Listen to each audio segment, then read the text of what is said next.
You are listening to Interesting Canadian Mormons, a podcast featuring conversations with interesting Latter Day Saints from across Canada. I am your host, Samson Nordquist. Today, my guest is John Hamer. John's a historian specializing in the history of the Latter Day Saint movement. He's a past president of the John Whitmer Historical Association, and he's also a gifted cartographer, or in other words, he makes maps. Now, his maps have been used in many history books and documentaries, including the Joseph Smith Papers. Another interesting fact about John Hamer is that he's actually a member of the Community of Christ, formerly known as the Reorganized Church of Jesus Christ of Latter Day Saints. In this interview, and in the spirit of interfaith dialogue, John shares with us his interesting Latter Day Saint perspective. Discover with me what makes John Hamer an interesting Canadian Mormon.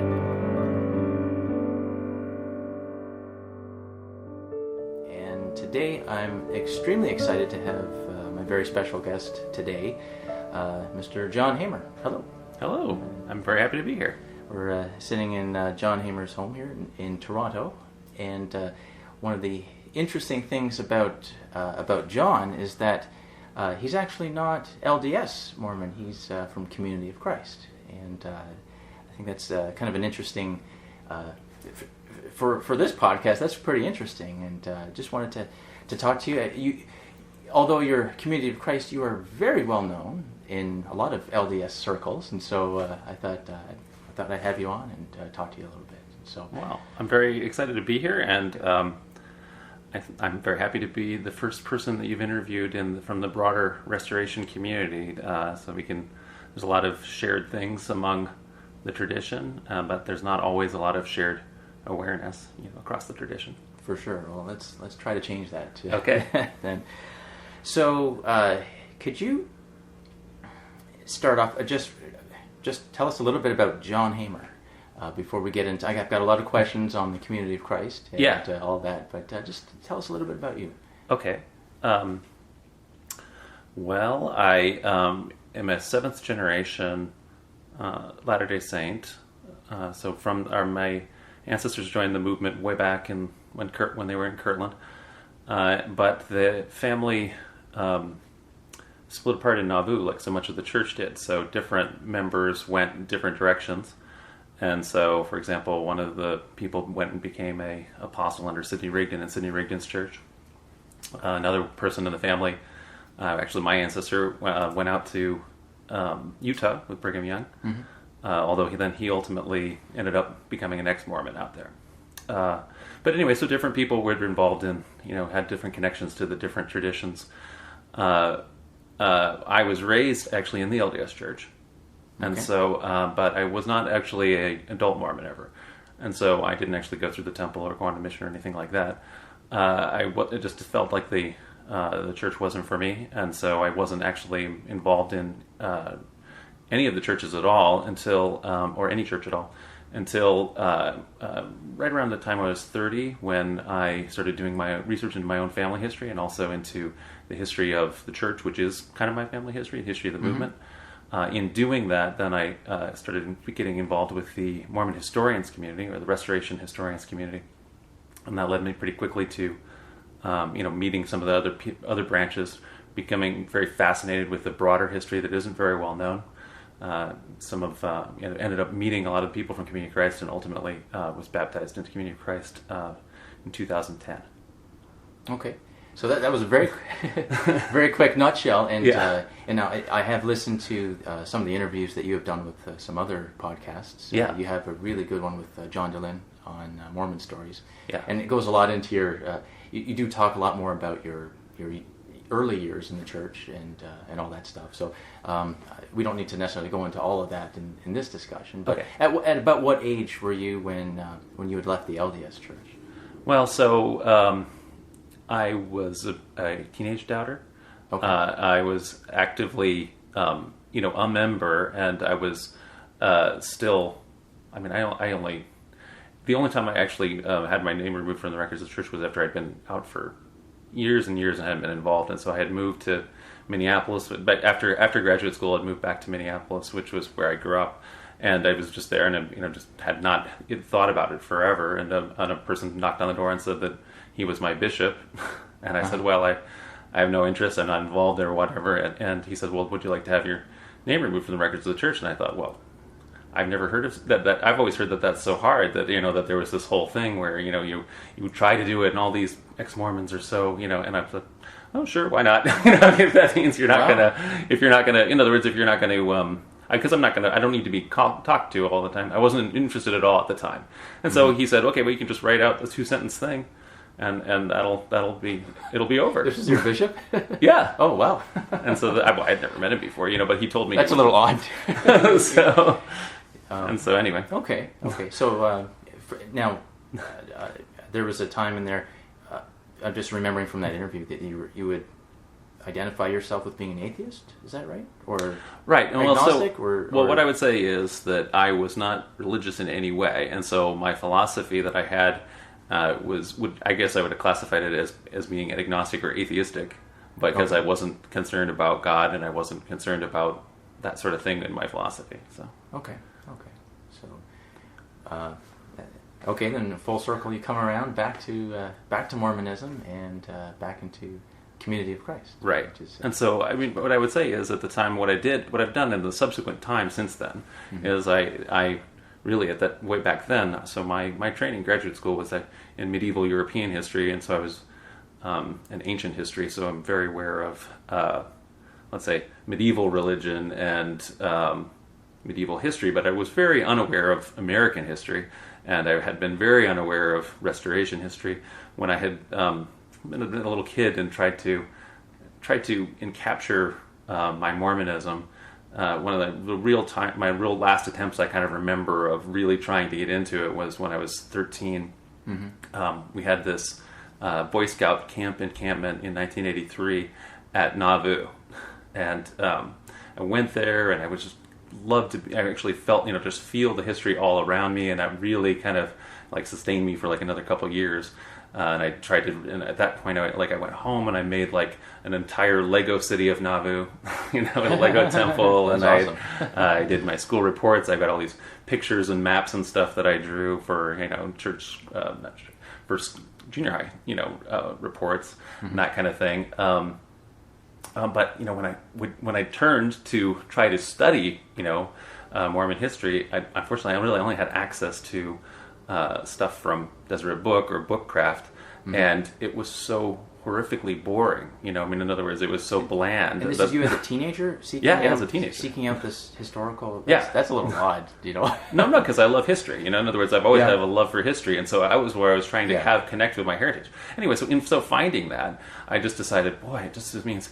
Mormon history is so boring, I thought, and American history is so boring that's what actually turned me to wanting to go deeper into history, and that's what made me kind of focus on medieval history, ancient history, and so that became my focus. But then, after I didn't go into becoming a professor, I went into publishing instead. I then started saying, well, I don't live in Europe, I can't go around and just see all of the history that's there. So we started, as we do road trips around North America, we started having an appreciation for North American history, and so I read more about it, and I became more informed with it. I realized, well, actually, North American history is quite interesting. Lots of things have happened, and at a certain point, a little bit after I had moved to Minneapolis there, and I'd had that encounter with the bishop, I did start to learn a little bit about my own family history, which is interconnected very interestingly with Mormon church history. And so it was then that I picked up for the very first time, I said, okay, well, I'll read something, like the famous book, No Man Knows My History, which is that I'd always heard of as the, this taboo book. At that point, it didn't matter to me anymore. But what age is this? This is when I was 26, 27. Okay. So at that point, and so having really almost no awareness of it at all, and then I'm like, oh my goodness, this is the most interesting thing I've ever read, And it is. And actually, Fawn Brody really, this is a little bit ironic. Fawn Brody really rehabilitated Joseph Smith for me, which is crazy, right? So I had been out, and I had not been in, had this whole time period where not been appreciative of the movement, and it what I've been involved with. Anyway, and so Fawn Brody has a kind of a nuanced take, because she really likes Joseph Smith as a person, but she really doesn't like the church, right? Right. And so I think that she actually she doesn't like everything that Joseph Smith does by any sense. But I think she has a kind of an interestingly sympathetic portrait of Joseph Smith as a kind of a flawed creative genius / I think that she's also, though, definitely thinks that, that she doesn't give him as much benefit of the doubt as I would now, but anyway. Right, so. Right. I know that, for those who don't know, that's President David Omekei's niece. Right. Yeah. And of course that makes it doubly... right, yeah. It's a little bit hard to... Yeah, I mean, it's not a book that, church leaders would recommend, go and read that. However... Although my mom, who's an active member, of the LDS Church, she's the Relief Society president, it was on her bookshelf. I mean, in other words, she had it, and that's where I got it. And now, you as a historian, reading another historian's work, is it a fair history?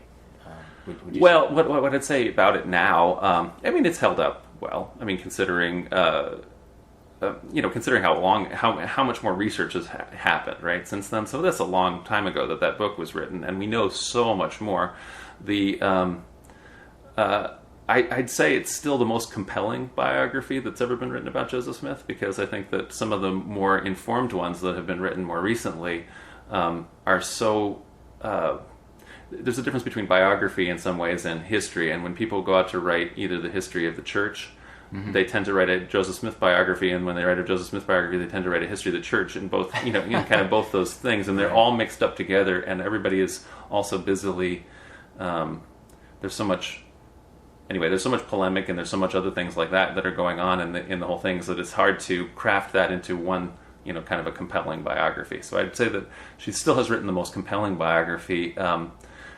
I'd say that we know a lot more than what she knew then, but I mean... And naturally, with history, that's as scholarship gets better and better, we tend to know more, so... Yeah.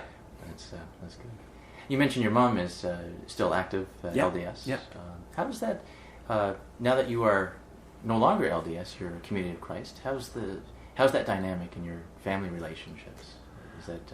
We have very good family dynamic. So my family... has gone very much different ways. And so my mom's active, and so are two of my sisters in the LDS Church. And so, and my mom and dad just came out here a month ago to Toronto. They live in Minnesota still.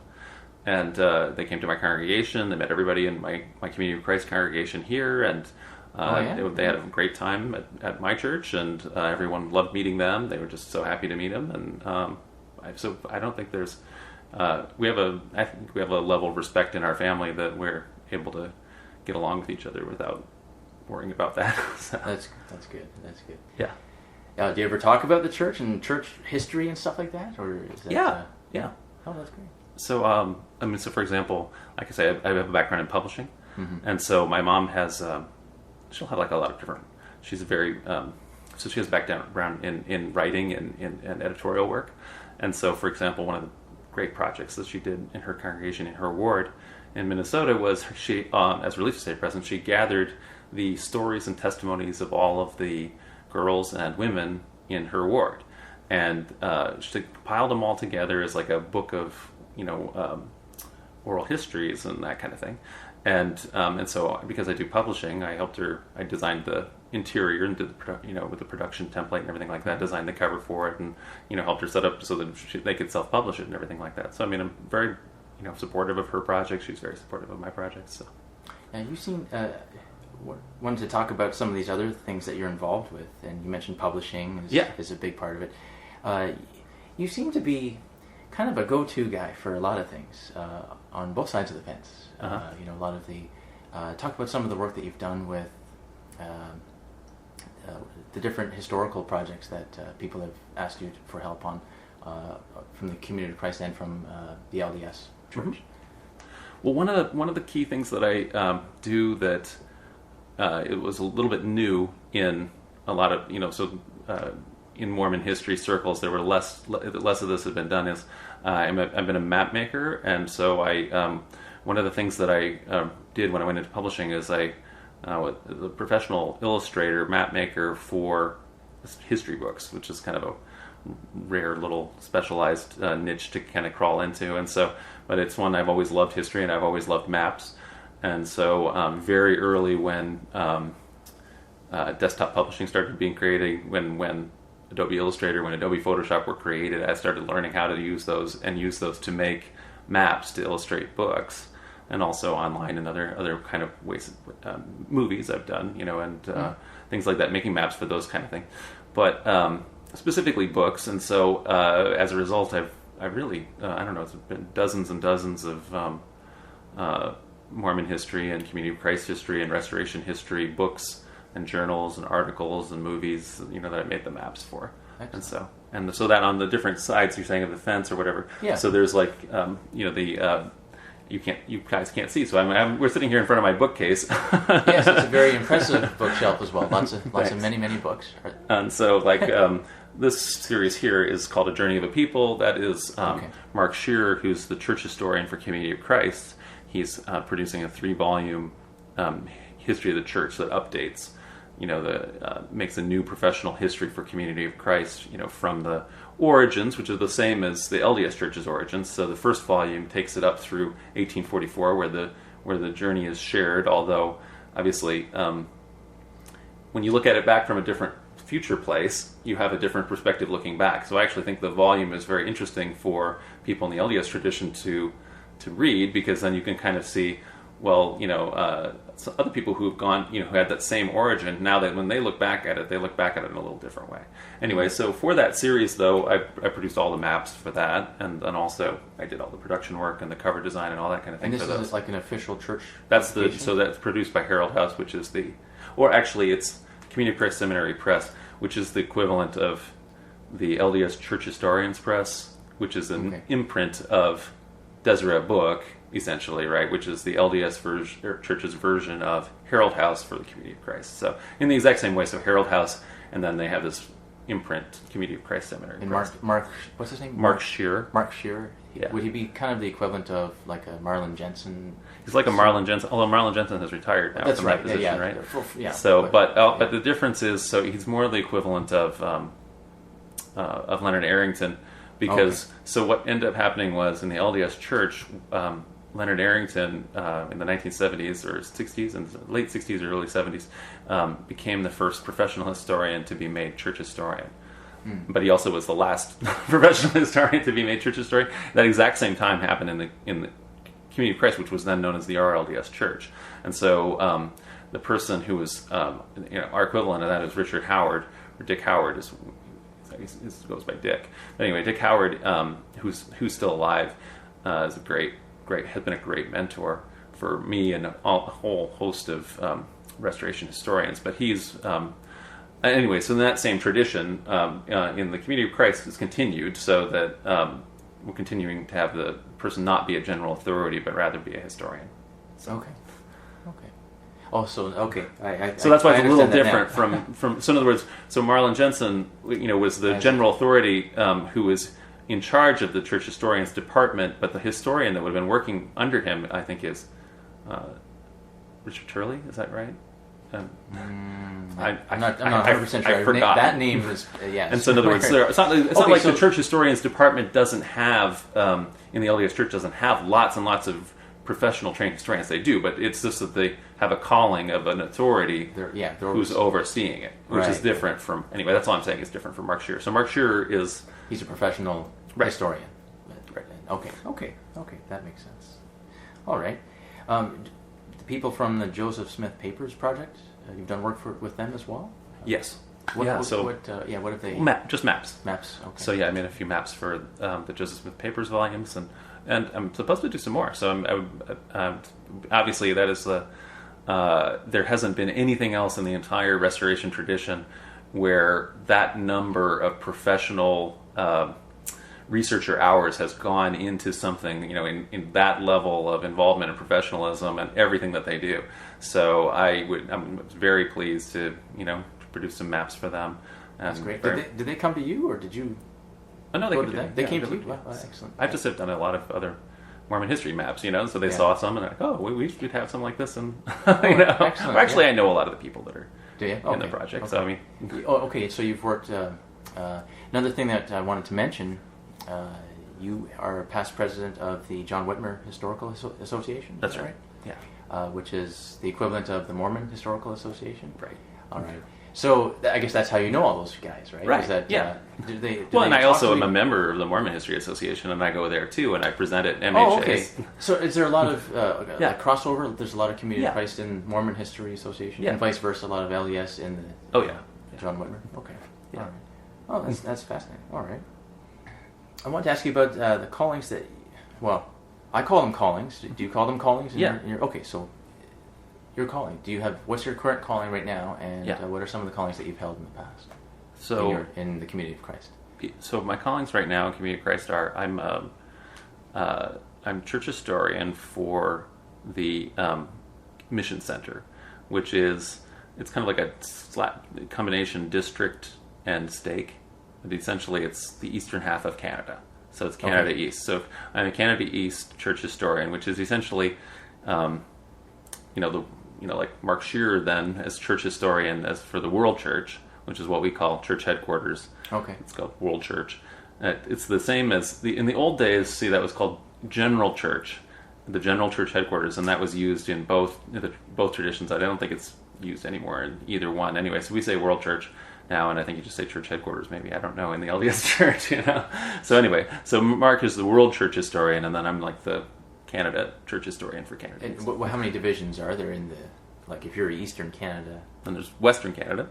Okay, Eastern and Western that's Canada it for Canada. But and like then there's a I don't know. There's got to be like world 20 of them in the U.S. and then it gets a lot smaller. I don't know how many there are. I mean, I feel like it's probably Australia only, and New Zealand probably only have one. Something like that. In other words, so it's like as an administrative division. I think that there's a bunch of them in the U.S. There's 2 in Canada, and then they're kind of in, like large zones. Otherwise, So. Okay, all right. And so, what are the? Okay, so that's your calling right now. Yeah.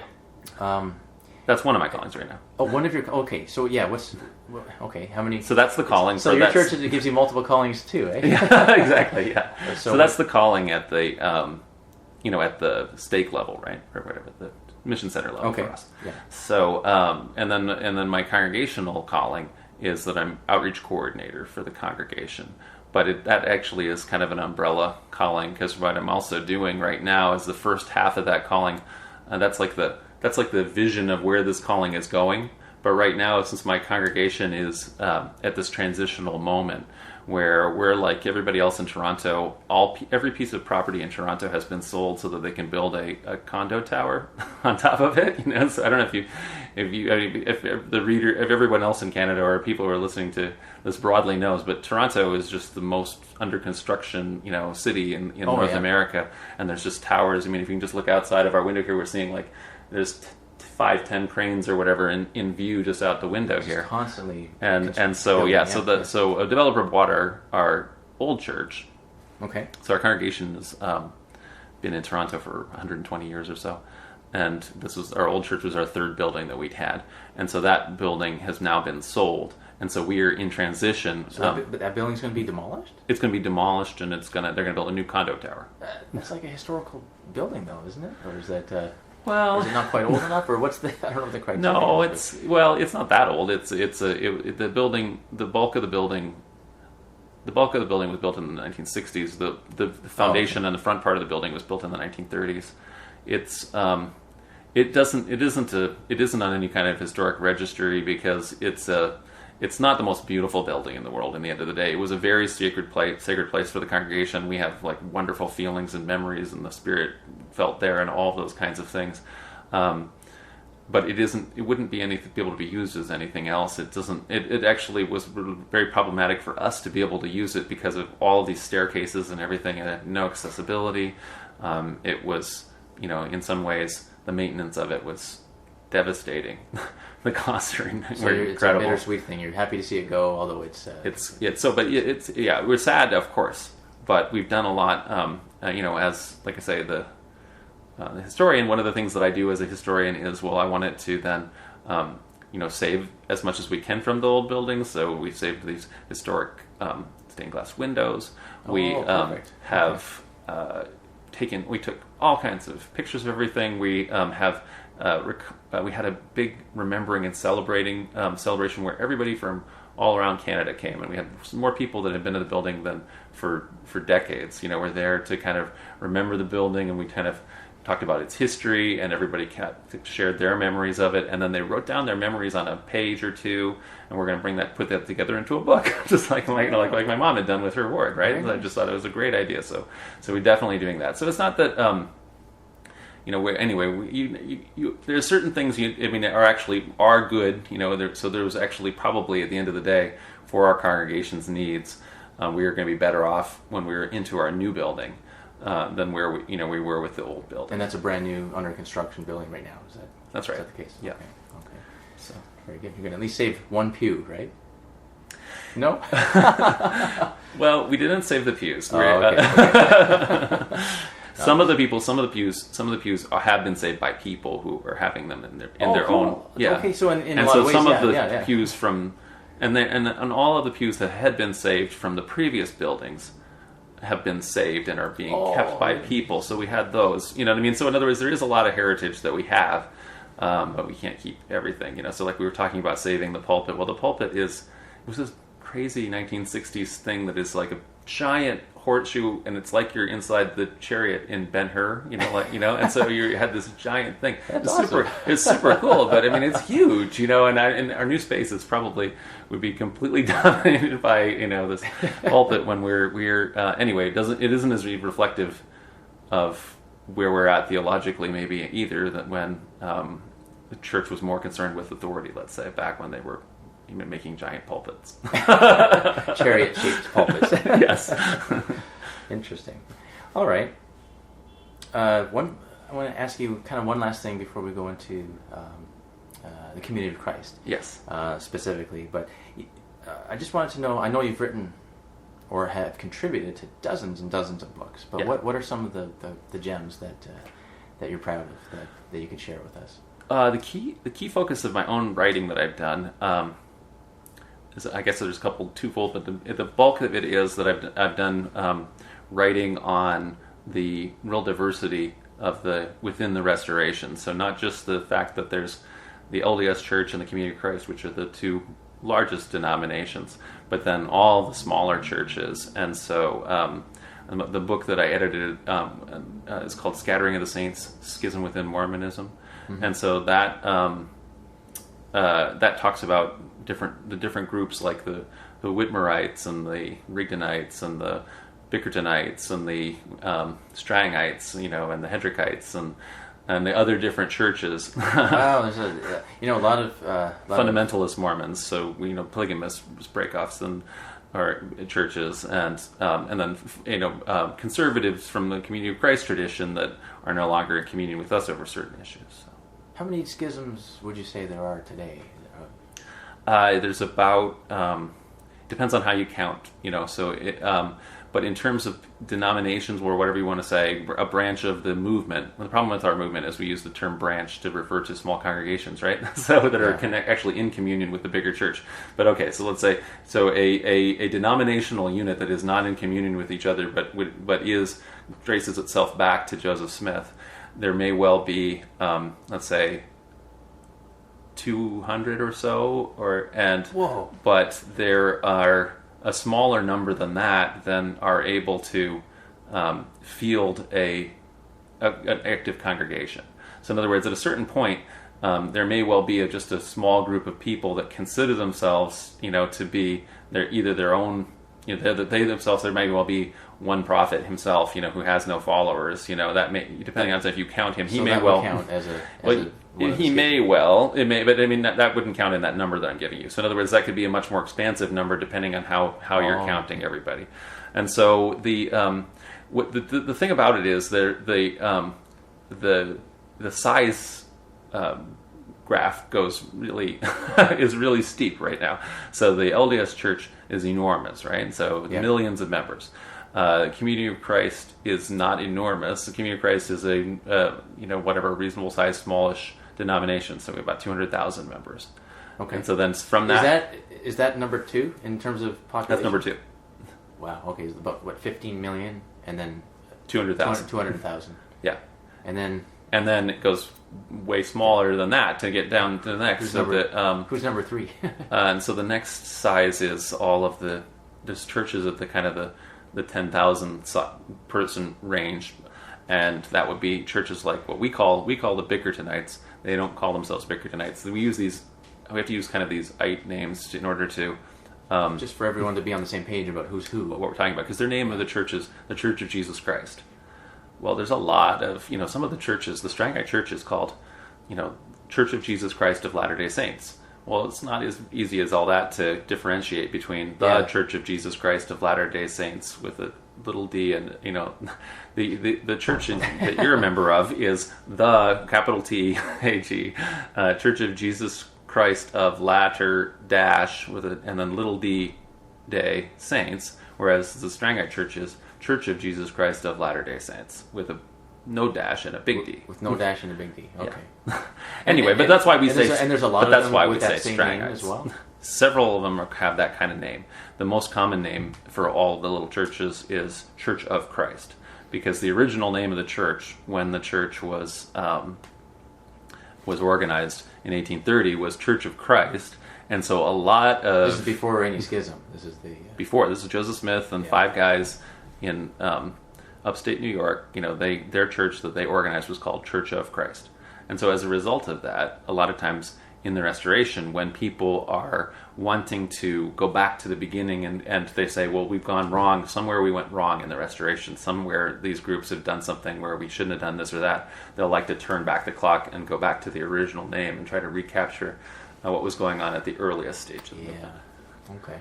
So that's why. But anyway, as a result of that, scholars tend to use these ite names, which are historic. So everybody called each other this. So, people in the RLDS Church called the people out in Utah Brighamites because Brigham Young had led the people out to Utah. And so Brighamites... Right, although we don't call ourselves Brighamites. Right. But that's what we're known as. If in this way, yeah. And same way, the people in the Reorganized tradition, including the Community of Christ and the other churches that stem from that tradition, are called Josephites because of Joseph Smith III, who's the founder, essentially, or refounder of that after Joseph Smith Jr.'s martyrdom. Okay, that makes sense. Okay, all right. So that explains your. So that's kind of my focus is I can talk to you about all the little churches forever because I've done all this research on. You're the official probably in the world on this. No. Steve Shields, I would say, is the most knowledgeable person by far. He's the. Okay. Who's Steve Shields? Steve Shields is a historian.